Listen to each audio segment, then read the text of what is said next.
आम आदमी पार्टी ये मांग करती है कि भाजपा की केंद्र सरकार और प्रधानमंत्री मोदी जी देश के सामने आए और बताएं कि जिन लोगों की मृत्यु हुई है, जो लोग घायल हुए हैं, उसके लिए कौन जिम्मेदार है। हमारे एमएलए, हमारे पार्षद सारे जमीन पर हैं, पूरी कोशिश कर रहे हैं कि जहां जहां वाटर लॉगिंग हुई है, जहां जहां ड्रेन्स ओवरफ्लो हुए हैं, जो ड्रेन्स की डिजाइन कैपेसिटी है, जो अब तक कभी ओवरफ्लो नहीं हुए थे, वो ओवरफ्लो हुए, उनको तुरंत उनकी समस्या का हल किया जाए। और पिछले 2-3 महीनों में लगातार आम आदमी पार्टी की दिल्ली सरकार मॉनसून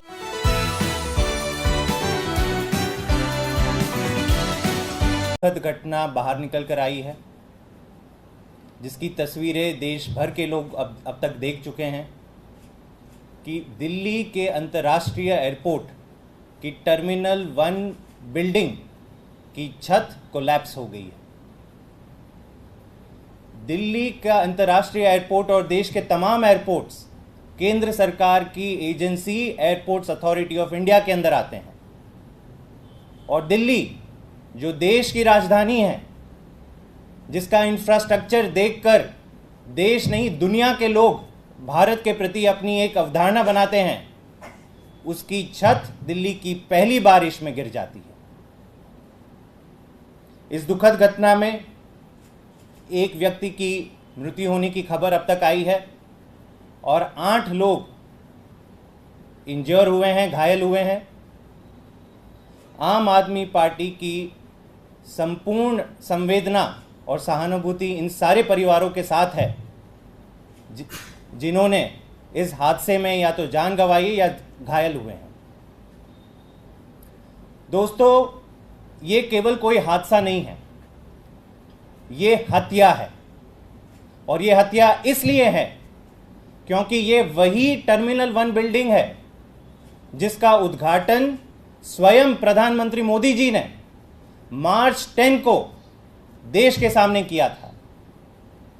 ये बड़ी गंभीर बात है कि मार्च 14, मार्च 15 को चुनाव घोषित होने थे, टर्मिनल 1 की बिल्डिंग अंडर कंस्ट्रक्शन थी और मोदी जी मार्च 10 को जाके टर्मिनल 1 बिल्डिंग का उद्घाटन कर देते हैं। और होता क्या है, कुछ ही महीनों बाद पहली बारिश में पूरी छत टूट जाती है, लोग मरते हैं, लोग घायल हो जाते हैं। तो इसका क्या मतलब है कि देश में चुनाव में अपना राजनीतिक फायदा उठाने के लिए आप कोई भी इंफ्रास्ट्रक्चर प्रोजेक्ट को इनॉग्रेट कर लोगे, उसकी वाहवाही लूट लोगे, जनता मरती है, जनता के ऊपर क्या बीती उसका आपको कोई ये दुख नहीं है। और ये केवल एक घटना नहीं है। कल जबलपुर का डोमेस्टिक टर्मिनल, बड़ी हैरानी की बात है, 2 दिन के अंदर ऐसी 2 घटनाएं बाहर आती है कि 2 नए कंस्ट्रक्टेड टर्मिनल्स, एयरपोर्ट टर्मिनल्स की छत टूट जाती है। कल 27 जून को जबलपुर की जो एयरपोर्ट टर्मिनल है उसकी भी छत, सिमिलर इंसिडेंट, पहली बारिश होती है, बारिश ज्यादा होती है, क्या होता है, नए नवेले टर्मिनल की छत टूटकर गिर जाती है। कहते हैं वहां पे भी कुछ लोग घायल हुए हैं। और इससे बड़ी हैरानी की बात है कि इस टर्मिनल का भी उद्घाटन मोदी जी ने किया था मार्च 10, उसी तारीख को किया था जब दिल्ली के टर्मिनल 1 बिल्डिंग का उद्घाटन हुआ था। मतलब आनन फानन में चुनाव घोषित होने से पहले भाजपा की केंद्र सरकार ने और मोदी जी ने जो जो प्रोजेक्ट देखा कि अंडर कंस्ट्रक्शन है, वहां पे रिबन लगवा दी, फीता काट दिया और बोला कि चलो आप इस्तेमाल करना शुरू करो, बाद में देखा जाएगा। यह बहुत बड़ी दुखद घटना है। आम आदमी पार्टी सबसे पहले यह मांग करती है कि जिन जिन लोगों की मृत्यु हुई है इस घटना के कारण, उनके परिवारों को 1 करोड़ की मुआवजा राशि दी जाए और जो लोग घायल हुए हैं उनके और उनके परिवारों को 50-50 लाख की मुआवजा की राशि दी जाए केंद्र सरकार द्वारा। लेकिन जो सबसे बड़ा मुद्दा है कि नए इंफ्रास्ट्रक्चर प्रोजेक्ट्स देश भर में और ये एक दो इंसिडेंट नहीं है, इससे पहले भी मैं तमाम इंसिडेंट, कुछ इंसिडेंट्स गिनाऊंगा जो ये संकेत कर रहे हैं कि किस प्रकार से नए इंफ्रास्ट्रक्चर प्रोजेक्ट्स किन परिस्थिति में किन लोगों को दिए जा रहे हैं। आधा अधूरा काम होता है, पेमेंट पूरी होती है और कुछ ही दिनों या कुछ ही महीनों बाद उन प्रोजेक्ट्स में सारी कमियां बाहर आ जा रही है। मैंने आपको दो प्रोजेक्ट्स गिनाए, दिल्ली अंतरराष्ट्रीय एयरपोर्ट का टर्मिनल 1 बिल्डिंग जिसकी छत आज गिरी, कल जबलपुर डोमेस्टिक टर्मिनल का बिल्डिंग जिसकी भी छत कल गिरी थी, इससे पहले अटल सेतु ब्रिज जिसको मोदी जी ने इनॉग्रेट किया था जनवरी के महीने में इसी साल। तब क्या कहा था, भारत का सबसे लंबा सी ब्रिज है ये, वही अटल सेतु ब्रिज है जो मुंबई को नवी मुंबई के साथ कनेक्ट करता है। 21 किलोमीटर का ब्रिज है, 17,800 करोड़ रुपए की लागत से यह ब्रिज बना है। शानदार तस्वीरें खिंचाई थी मोदी जी ने जब इनॉग्रेट किया था, सारी देश की मीडिया ने वाहवाही करी थी। 6 महीने के अंदर खबर आ रही है कि मोटे मोटे क्रैक्स इस अटल सेतु ब्रिज में पाए गए हैं, मोटे मोटे क्रैक्स। पूरी रोड के बीच में आपको बड़े बड़े ऐसे क्रैक्स देखने को मिल रहे हैं। तो कौन जिम्मेदार है इसके लिए? जब प्रोजेक्ट इनॉग्रेट करना होता है तो केंद्र सरकार, भाजपा सरकार, मोदी जी वाहवाही लूटने पहुंच जाते हैं, लेकिन जब ये सारे इंफ्रास्ट्रक्चर प्रोजेक्ट्स एक करके जब गिरना टूटना शुरू कर लेते हैं तब कौन बाहर आ रहा है? कोई सामने नहीं आ रहा। और मैं आपको घटनाएं बताता हूं, बिहार में भाजपा की सरकार है, वहां पर पिछले 1 साल में दर्जनों ब्रिज कोलैप्स हो गए, टूट गए। और यह एक बड़ी हैरानी की बात मैं आपको बता दूं, पिछले 1 हफ्ते में खबर आ रही है कि बिहार में 4 ब्रिज कोलैप्स हो चुके हैं, 4 ब्रिज। मैं देश की मीडिया को कहना चाहूंगा कि दिल्ली में जब भी कुछ होता है तो आप तुरंत रिपोर्ट करते हैं, लेकिन बिहार में 1 हफ्ते में 4 ब्रिज कोलैप्स हो रहे हैं। यह बहुत कम जगह पर रिपोर्ट हुआ है। कल की खबर बता दूं तो एक ब्रिज 70 मीटर का किशनगंज की डिस्ट्रिक्ट में कोलैप्स हुआ है बिहार में। तो दोस्तों ये क्या बताता है? यह बताता है कि जो मोदी जी ने, जो भाजपा की केंद्र सरकार ने मुहिम चला रखी है देश में, इलेक्टोरल बॉन्ड की मुहिम, कि चंदा दो और धंधा लो, यह कारण है कि बड़े बड़े घोटाले हो रहे हैं। ऐरे गहरे लोगों को आप बड़े बड़े इंफ्रास्ट्रक्चर प्रोजेक्ट्स दे रहे हो, कोई उसकी मॉनिटरिंग नहीं हो रही, कोई मेंटेनेंस नहीं हो रही। चंदा ले लिया भाजपा ने इलेक्टोरल बॉन्ड के थ्रू, धंधा दे दिया और फिर फीता काट दिया और आगे बढ़ गए। तो आज जो घटना घटी है दिल्ली एयरपोर्ट टर्मिनल 1 बिल्डिंग में, भारत की राजधानी के बीच में, वो बेहद और बेहद दुखद घटना है। पूरी की पूरी केंद्र सरकार को सामने आना चाहिए, प्रधानमंत्री जी को सामने आना चाहिए, देश के सामने माफी मांगनी चाहिए कि आनंद फानंद में जो मार्च 10 को हमने उद्घाटन किया वो गलत किया, और जिम्मेदारी लेनी चाहिए। उन गरीब लोगों का क्या कसूर था जो अपनी गाड़ी लेके आज सुबह टर्मिनल 1 बिल्डिंग गए थे? उनका कसूर था कि उन्होंने केंद्र सरकार पर विश्वास किया कि आप जब कोई इंफ्रास्ट्रक्चर प्रोजेक्ट लॉन्च करते हो तो वहां पे सेफ्टी पैरामीटर्स का आपने ध्यान रखा है। लेकिन क्या हुआ? अगर दिल्ली के एयरपोर्ट टर्मिनल की यह हालत है तो आप सोच सकते हैं कितने बड़े स्तर पर इन सारे बड़े इंफ्रास्ट्रक्चर प्रोजेक्ट जिसमें केंद्र सरकार का हाथ है, कितनी बड़ी कॉम्प्रोमाइज हो सकती है। यह संकेत देता है। इसलिए आम आदमी पार्टी यह मांग करती है कि भाजपा की केंद्र सरकार और प्रधानमंत्री मोदी जी देश के सामने आए और बताएं कि जिन लोगों की मृत्यु हुई है, जो लोग घायल हुए हैं, उसके लिए कौन जिम्मेदार है? कौन अधिकारी, कौन मंत्री, कौन जिम्मेदार है कि सस्ते सस्ते प्रोजेक्ट्स आप इनॉग्रेट कर लेते हो, सेफ्टी का कोई प्रिकॉशन नहीं होता, और जब ऐसी घटनाएं घटती है तो आप पीछे हट जाते हो।